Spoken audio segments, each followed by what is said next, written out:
Kara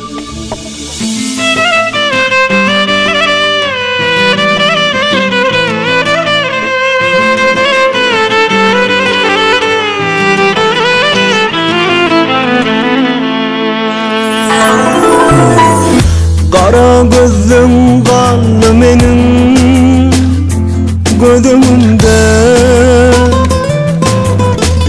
senin adın yazılanır yüreğimde. Her zaman seni görsem biliyorsun arzum yine sen. Her günde, her yerde, her sabah seherde hemserde. Sen gereğimsin, arzum dileğimsin. Sen gereğimsin, arzulu meleğimsin.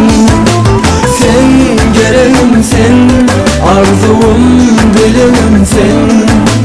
Sen gereğimsin, arzulu meleğimsin.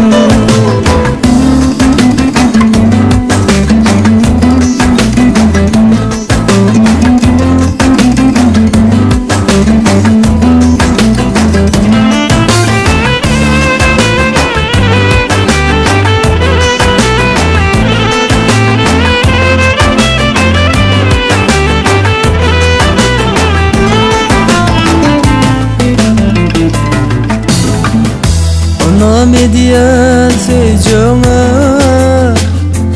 seni vursam, bağışlayın durmuşumu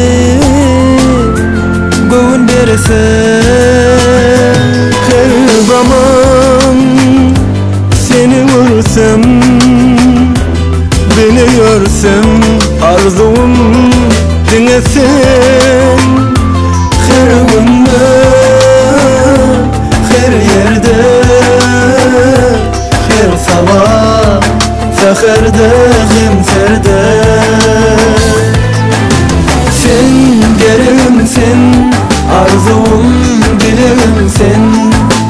Sen gereğimsin, arzulu meleğimsin. Sen gereğimsin, arzum dileğimsin. Sen gereğimsin, arzulu meleğimsin.